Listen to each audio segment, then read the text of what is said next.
नमस्कार मंडळी, मी श्याम चितळे आणि माझे मित्र श्री गजाननजी काशपाक। आज मी तुम्हाला घेऊन आलोय बुलढाण्यातील एक अतिशय चांगल्या कुंडामध्ये। त्या कुंडाचं नाव आहे वारी कुंड। हे वारी कुंड कुठे आहे तर जेलच्या मागे अगदी भोंडे यांचा कोठा आहे। त्या कोठ्यापासून उजवीकडे जो रस्ता जातो त्या ठिकाणाहून तुम्हाला एक दरीमध्ये उतरावं लागतं। त्या ठिकाणी आहे एक सुंदर असा कुंड, त्याचं नाव आहे वारी कुंड। आज मी त्याच वारी कुंडामध्ये तुम्हाला घेऊन जाणार आहे। अतिशय रम्य असं ठिकाण आज आपण पाहणार आहोत। चला तर मग वारी कुंडाकडे। या ठिकाणावरून दरीमध्ये खाली उतरावं लागतं। बरीचशी झाडी त्या ठिकाणी आहे, परंतु जाण्यासाठी रस्ता आहे। चला तर मग आपण या रस्त्याने थोडं सावधगिरीने उतरावं लागतं।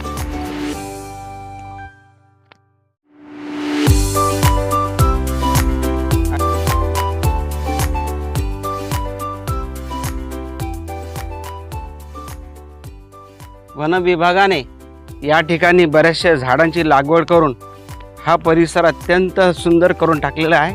त्याबद्दल वन विभागाचे आभार मानायलाच पाहिजे। मित्रांनो, खळखळ वाहणारी नदी,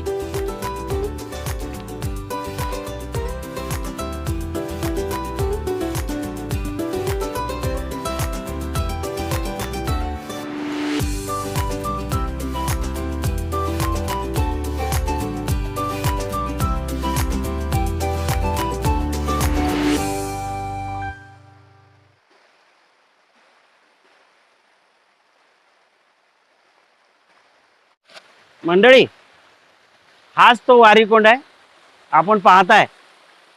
या कुंडाचं नाव वारी कुंड का पडलं तर या कुंडामध्ये एक वारीक त्याच्या बैलासह बुडून मरण पावला होता, त्यामुळे या कुंडाचं नाव वारी कुंड तेव्हापासून पडलेलं आहे। अतिशय सुंदर असं ठिकाण आणि पोहण्यासाठी तर अतिशय चांगला असा कुंड।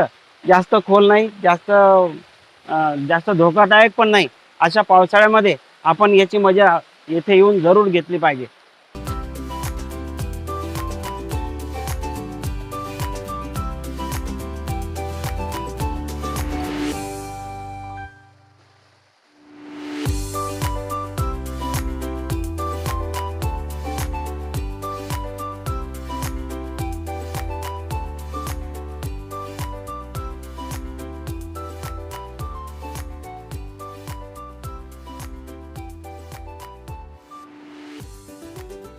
जाताना आम्हाला काहीच वाटलं नाही, पण येताना पूर्ण दम लागला।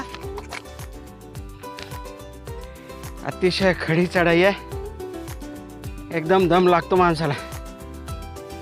पण तरी सुद्धा त्या ठिकाणी जाऊन जो आनंद आलाय तो आनंद अविस्मरणीय असा आहे। मित्रांनो, आपण जरूर या ठिकाणी एकदा तरी भेट द्यावी आणि या झुळझुळत्या पाण्याचा आणि डोहाचा आनंद घ्यावा। वरती येऊन थोडासा रानवारा खाल्लाच पाहिजे। एकदम अतिशय थंड वाऱ्याची झुळूक तुम्हाला एक सुखद अनुभव देऊन जाते।